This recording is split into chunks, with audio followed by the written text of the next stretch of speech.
ចឹងយើងបន្តមេរៀនតទៅទៀតអូខេចឹងសមិញដល់ណានិយាយពីស្អីដែលយើងរៀនពីម្សិលមិញរៀនពីម្សិលមិញរៀនពីអីខ្លះ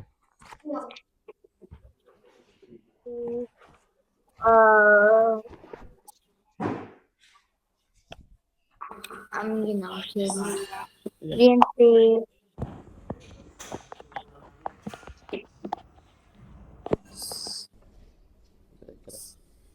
subject អូខេ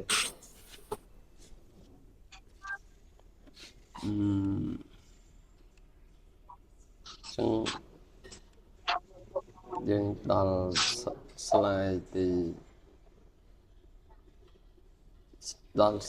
7ណា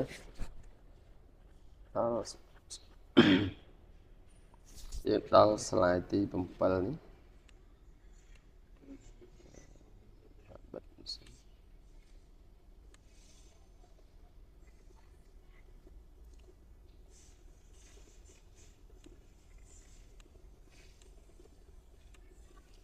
យើងដល់ slide ទី7នេះចាំមិញនៅក្នុង slide ទី7នេះយើងរៀនដើម្បីឲ្យយល់ពីការប្រើប្រាស់subject pronoun ដែលប្រើជំនួសឲ្យ noun នៅក្នុងភាសាអង់គ្លេស subject pronoun used to instead the noun in English តើប្រភេទ subject pronoun ហ្នឹងយើងប្រើប្រាស់យ៉ាងម៉េចដើម្បីជំនួសន័យឲ្យ noun ហ្នឹងតើណា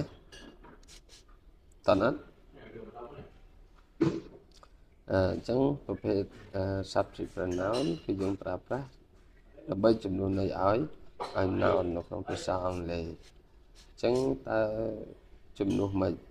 អញ្ចឹងដូចកន្លែងនេះអញ្ចឹងឧទាហរណ៍នេះគឺជាឧទាហរណ៍ដើម្បីឲ្យយើងយល់ថាតើការប្រើប្រាស់ប្រភេទ subject pronoun ទាំង7ហ្នឹង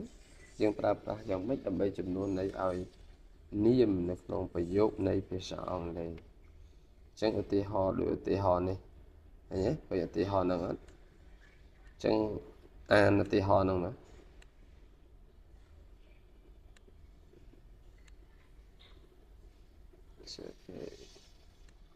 ចុចបើកសំឡេងវិញណា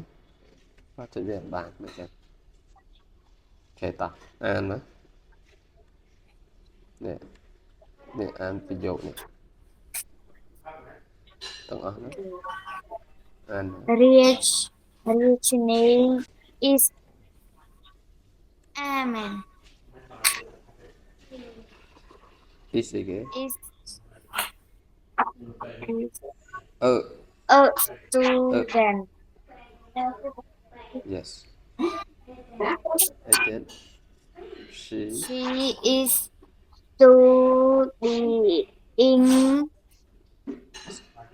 studying studying yeah she is ta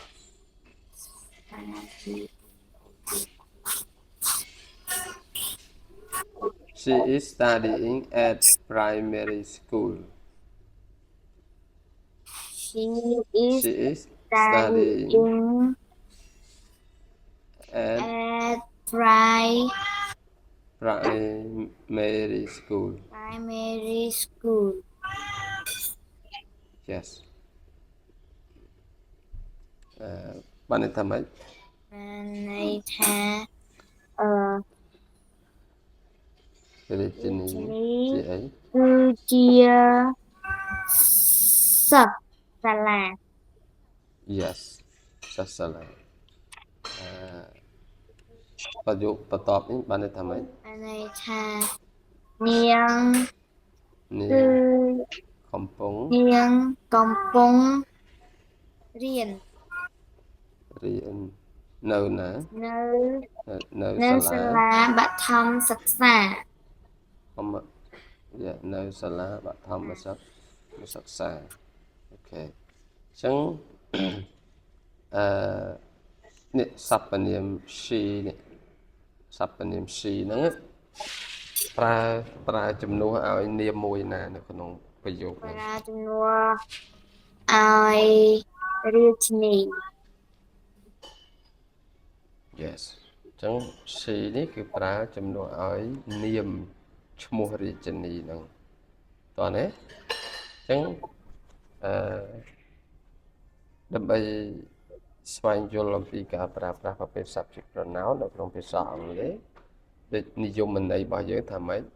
និយមន័យរបស់យើងត្រឡប់មកក្រោយបន្តិចនិយមន័យរបស់យើងប្រភេទ subject pronoun គឺយើងប្រើប្រាស់ដើម្បីជំនួសន័យឲ្យនាមឃើញទេដើម្បីជំនួសន័យឲ្យនាមអញ្ចឹងនេះទាំងនេះគឺជាប្រភេទ subject pronoun ដូចជាទី1 number 1 I 2 you 3 assert we 4 they 5 he 6 she and 7 it អញ្ចឹងទាំងប្រភេទ subject pronoun ទាំង7នេះគឺយើងប្រើប្រាស់ដើម្បីជំនួសឲ្យនាមដែលយើងរៀននឹងយើងមកមើលប្រយោគទី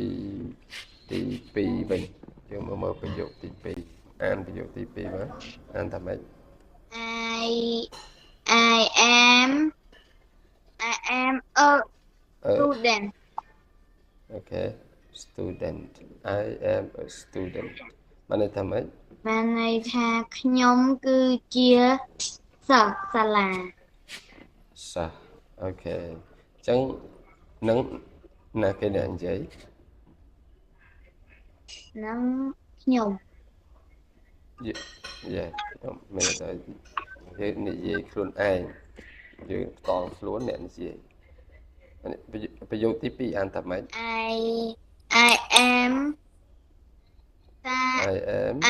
studying Okay I am studying នៅណា at primary school Yeah I am studying at primary school អញ្ចឹងខ្ញុំកំពុងតែរៀននៅសាលាបឋមសិក្សាតោះហ្នឹងណាអូខេប្រយោគទី3នេះទី3អានេះទៅដាក់ទី2វិញអូខេតែមិនបាច់ដាក់ទេតោះចេះវិញអីចាតោះប្រយោគនេះអានថាម៉េច អានថាសេ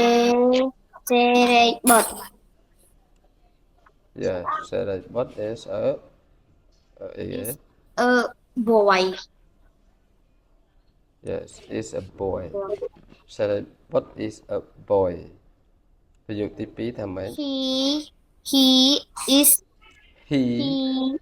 Yes okay playing You're playing a lot Yeah playing a lot Okay he is playing a lot គាត់គាត់លេងគេគាត់គឺជាណែគាត់កំពុងតែលេងច្រើនអូខេគាត់កំពុងតែលេងច្រើនអញ្ចឹងទាំងអស់នេះសុទ្ធតែជាការប្រើប្រាស់សព្វនាមនៅក្នុងភាសាអង់គ្លេសដែលប្រើដើម្បីជំនួសន័យឲ្យនាមនេះសុទ្ធតែជានាមទាំងអស់ឃើញអត់នេះសុទ្ធតែជានាមទាំងអស់សេរីបុត្រនេះក៏ជានាមអញ្ចឹងនេះគឺជាការប្រើប្រាស់ប្រភេទ subject pronoun ដើម្បីជំនួសន័យឲ្យអីគេឲ្យនាមតាមនិយមន័យដែលយើងបានរៀនពីខាងលើហ្នឹងតោះហ្នឹងណាអូខេអញ្ចឹងយើងនៅម៉ានទៀតយើងនៅសព្វនាមប្រមាណទៀតដែលយើងអត់ទាន់បានមាន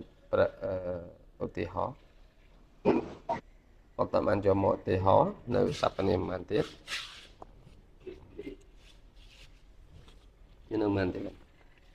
យើងឧទាហរណ៍នេះបានប៉ុន្មានហើយ3ហើយមែនទេ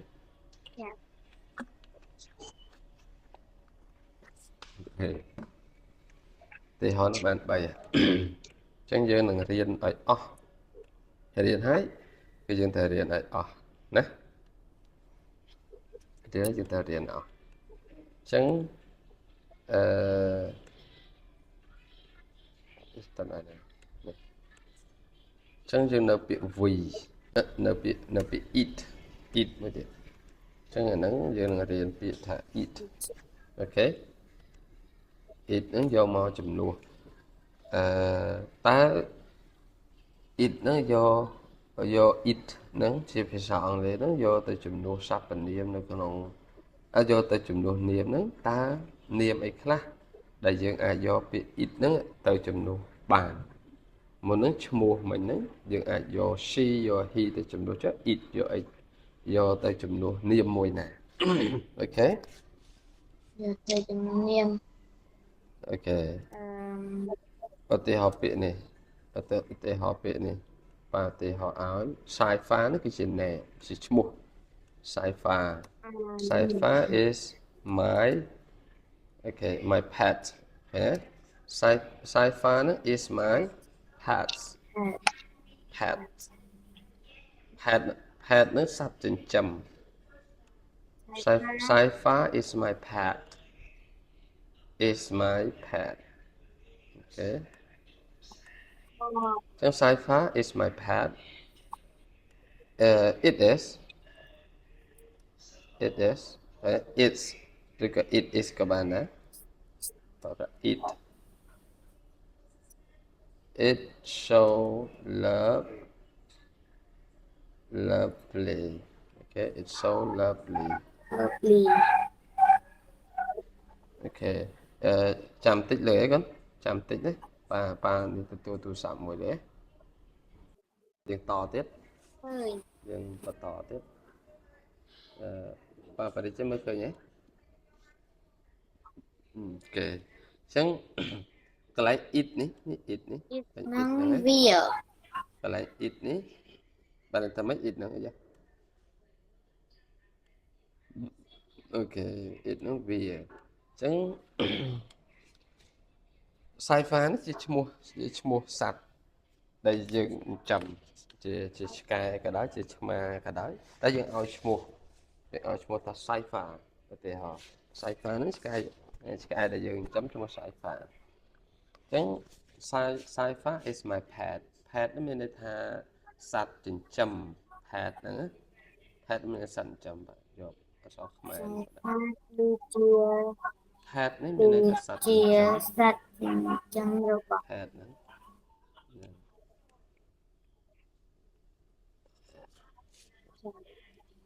យ៉ាសត្វចិញ្ចឹមសត្វចិញ្ញចិញ្ចអូខេ pet មានន័យថាសត្វចិញ្ចឹមសត្វដែលយើងចិញ្ចឹមហ្នឹងយើងហៅថា pets មាន់ទាឆ្មាឆ្កែជ្រូកក៏ដោយឲ្យតែយើងចិញ្ចឹមគេហៅថា pets ប្រភេទសត្វចិញ្ចឹមអូខេអញ្ចឹង Saifa is my pets Saifa គឺជាសត្វដែលខ្ញុំចិញ្ចឹម it is so lovely ហើយវាអីគេវាគួរឲ្យស្រឡាញ់ lovely ហ្នឹងគួរឲ្យស្រឡាញ់អូខេ lovely it is so lovely អញ្ចឹងit នេះយកប្រើជំនួសអីគេសត្វហ្នឹងហើយសត្វចិញ្ចឹមសត្វអីអូខេគួរឲ្យស្រឡាញ់គួរឲ្យស្រឡាញ់អីចឹងស្រឡាញ់អូខេ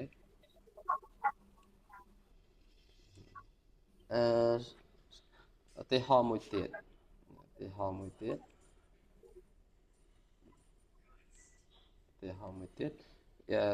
សព្វនាម it នឹងដាក់ដដែលយើងអាចខុសពីសត្វអីគេយើងអាចប្រើអីបានបើកែចេះវិញ this is កែចេះ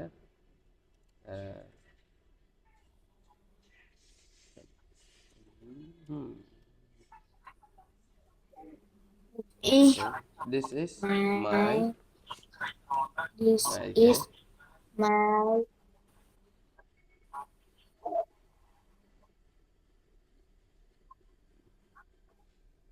Uh, book. my My my book. book. Okay. My This book. is my book. Yeah. This is my book. Uh, it very nice. Okay. It's very nice. This is my Zip book. hole. It's very nice. My book. Book mana tamat book. Book. Yes. Okay. Yeah.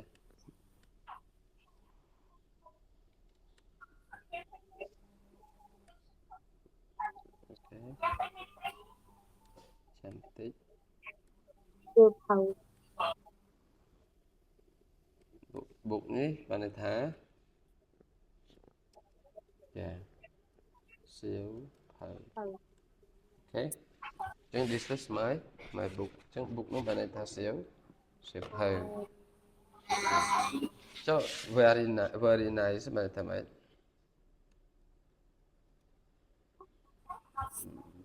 it's very nice ល្អខ្លាំងណាស់ very nice ហ្នឹងល្អខ្លាំងណាស់អូខេល្អខ្លាំងណាស់ Down. តោះណា Đi ណា thử ចឹង ai it sạch it នេះជំនួស chồng. ឲ្យអីគេនេះ it នេះជំនួសឲ្យអីគេ it Ai អាទី2 bật ប្រយោគ hậu. ទី2 it នេះជំនួសឲ្យអីគេ Hù. yes ជំនួសឲ្យវត្ថុគឺអីហៅអីគេគឺសភៅនេះអញ្ចឹង it នេះប្រើ it ហ្នឹងអាចប្រើជំនួសឲ្យវត្ថុអាចប្រើជំនួសឲ្យសត្វ it ហ្នឹងតោះហ្នឹងណា yeah នេះគឺជា Ông đã rừng tộc tạm ឧទាហរ ắt ណ៍ទី từ lại. 2ដើម្បីឲ្យយើងយល់អំពីការប្រើប្រាស់ it ណែគឺតើនិយមន័យនៃការប្រើប្រាស់ it ហ្នឹងគេយកមកជំនួសអញ្ចឹងតោះហ្នឹងណា Con prang. និយមន័យដែលយកមកជំនួស it យកមកជំនួសឲ្យនាមគេអាចជំនួសឲ្យសត្វឬក៏វត្ថុតោះណាអូខេណា so បន្តទៀតអញ្ចឹងឧទាហរណ៍មួយទៀត Panjana ឧទាហរណ៍មួយទៀត នៅអីគេទៀតនៅ UV day វាជាអីចា UV day ឧទាហរណ៍ចឹងមកទៅអត់បានធ្វើមេរៀនបដាធ្វើបដាមកមេរៀន you nè អូខេ you bạn này thành nè ឧទាហរណ៍ you បានន័យថាម៉េច you nhưng អូខេ châuមួយទៀត you មានន័យថាអ្នកមែនណា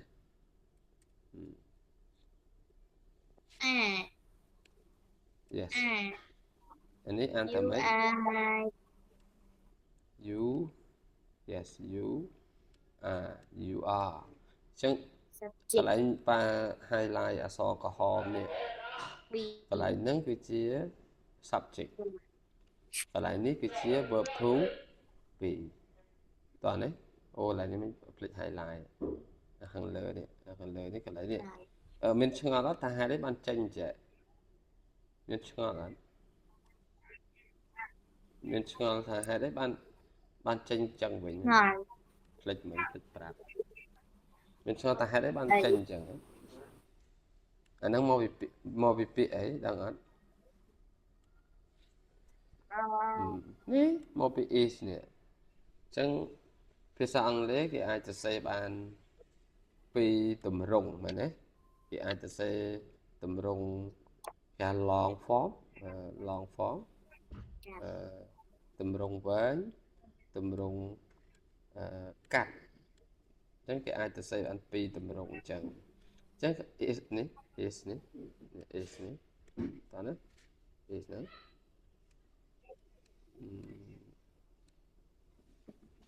is ហ្នឹងគេអាចសរសេរ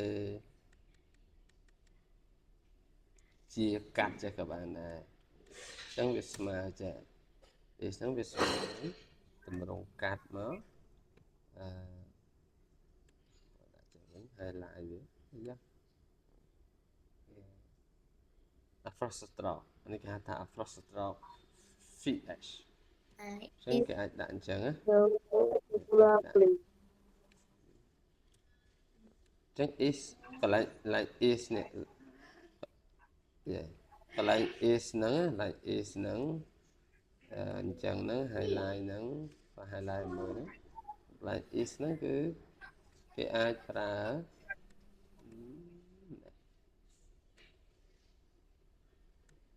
នេះ like is នេះគេអាចសរសេរកាត់ចេះបានដោយមិនបាច់ចាំសរសេរis ទៀតទេគ្រប់ verb to be ទាំងអស់គេអាចសរសេរកាត់បានទាំងអស់ទៅទៀតបាននឹងរំលឹកកន្លែងតម្រងកាត់ហ្នឹង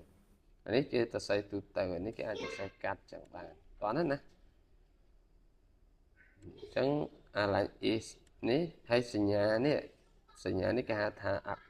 apostrophe s apostrophe s អញ្ចឹងរៀនចំណាំឡើងហ្នឹងឥឡូវយើងចូលមកឧទាហរណ៍បន្ទាប់យើងចូលមកដល់ subject you វិញ subject you តើyou ហ្នឹង sorry you ហ្នឹងតោះយើងបន្តឧទាហរណ៍ទី2នេះតើ you យកមកជំនួសកន្លែងណាបានយើងនិយាយមិនបានអានេះក៏ជាឧទាហរណ៍ដើម្បីយើងយល់ថាតើ you ហ្នឹងយកមកជំនួសយ៉ាងម៉េចឧទាហរណ៍នេះមានន័យថាយើងកំពុងនៅចំណោមមនុស្ស2ទៅ3នាក់រួចយើងចង់និយាយដើម្បីបញ្ជាក់ថាយក you ហ្នឹងមកជំនួសឈ្មោះអ្នកណាម្នាក់នៅក្នុងចំណោមអំឡុងពេលដែលយើងកំពុងនិយាយគ្នាហ្នឹងលឺហើយគាត់អញ្ចឹងឧទាហរណ៍ថាNaisim and I are friends ខ្ញុំហើយនឹង Naisim គឺជាមិត្តភក្តិនឹងគ្នានីតាមានន័យថានៅក្នុងចំណោមហ្នឹងមានមនុស្សម្នាក់ទៀតដែលឈ្មោះនីតា You are also my new friend ដាក់ចេះវិញអូខេដើម្បីបញ្ជាក់ថាគាត់ជាមិត្តភក្តិដែលយើងរាប់អានគាត់នឹងថ្មី new friend មានន័យថាមិត្តថ្មី new friend ហ្នឹងមិត្តភក្តិ Naisim and I are friends នេះតាមានន័យយើងហៅឈ្មោះគាត់ you are also my new friend នេះតាអ្នកក៏ជាមិត្តភក្តិថ្មីរបស់ខ្ញុំម្នាក់ទៀតដែរឃើញទេម្នាក់ទៀតផងដែរអញ្ចឹងយើងយកកន្លែងនេះមកដាក់ដើម្បីឲ្យយើងយល់ថាតើយើងប្រើ you ហ្នឹងជំនួសឲ្យអ្នកណានៅក្នុងប្រយោគហ្នឹងអញ្ចឹងកន្លែង friend នេះមានន័យថាម៉េច friend ហ្នឹង friend មានន័យថាមិត្តមិត្តភក្តិមិត្តភក្តិស្អីម៉េចដាក់យើងក៏ដាក់ហើយកដាក់ស្អីកដល់ស្អីចឹងដាក់ស្អីអូខេមិត្តភក្តិ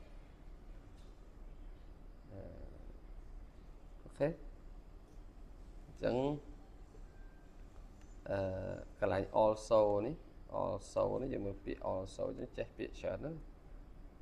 ចេះពាក្យច្រើន also មានន័យថាផងដែរផងដែរផងដែរដល់ new នេះមានន័យថាម៉េច new ថ្មី yeah good new នេះមានន័យថាថ្មីអញ្ចឹងមិត្តភក្តិអីគេមិត្តភក្តិថ្ ថ្មី dạ sẽ mồiចាំមិនអត់ friend នេះកន្លែង new friend ហ្នឹងមានថាមិត្តថ្មីមិត្តភក្តិថ្មីណាអញ្ចឹងយើងបន្តឡើងនឹងបន្តិចហើយយើងចប់ឡើងនឹងអញ្ចឹងកន្លែងនេះម្ដងទៀតណាម្ដងទៀតអញ្ចឹងយើងបន្តសារជាថ្មីឧទាហរណ៍នេះគឺយើងឲ្យយល់អំពី you ហ្នឹងយើងយកមកជំនួសអ្នកណានៅក្នុងប្រយោគអាហ្នឹងណា you ហ្នឹងតើជំនួសអ្នកណាគេនៅក្នុងប្រយោគហ្នឹងអញ្ចឹងនៅក្នុងប្រយោគហ្នឹង you នេះគឺយើងយកមកជំនួសនីតានេះតែដើម្បីឲ្យនិយាយឲ្យយល់យើងបង្កើតជាឧទាហរណ៍បែបនេះ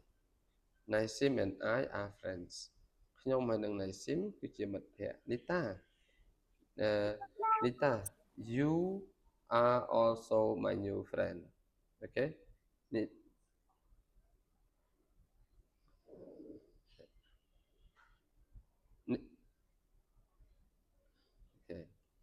Nita you are also my new friend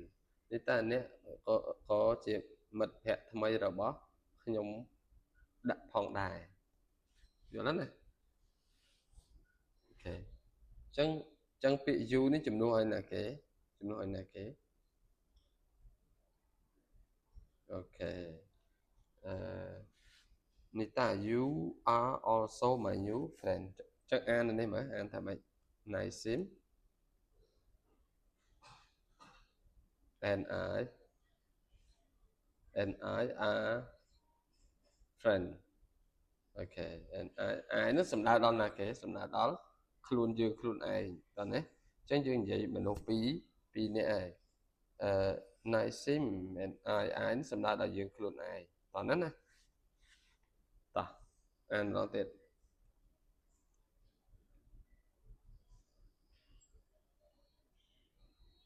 and I are friends oh sorry កន្លែងនេះត្រូវថែមអក្សរ s កន្លែងនេះ Naisim and I are friends បងពួកយើងគឺជាមិត្តនឹងគ្នាតោះ Nita you Nita you are also my new friend okay my new friend ចឹងយល់ឡើងហ្នឹងណាអូខេតើ you ហ្នឹងយកមកជំនួសនាមយ៉ាងដូចម្ដេចអូខេតែ you ហ្នឹងយកមកជំនួសនាមយ៉ាងដូចម្ដេចអញ្ចឹងថ្ងៃហ្នឹងយើងរៀនប៉ុណ្ណឹងចុះហើយចាំបន្តទៀតនៅថ្ងៃស្អែកទៀតអូខេយើងបន្តនៅថ្ងៃស្អែកមកនេះទៀតយើងបន្ត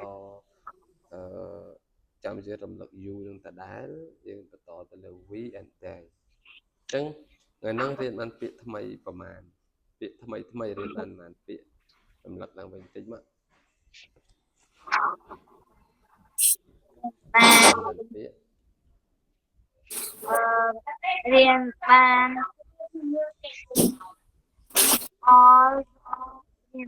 all so something new word for today okay អញ្ចឹង new word for today រៀនបានពាក្យអីគេ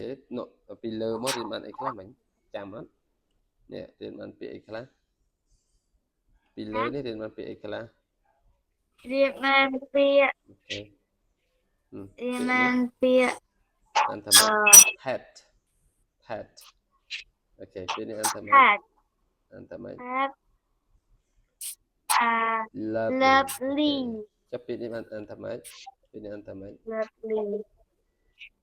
អានថា book អូខេ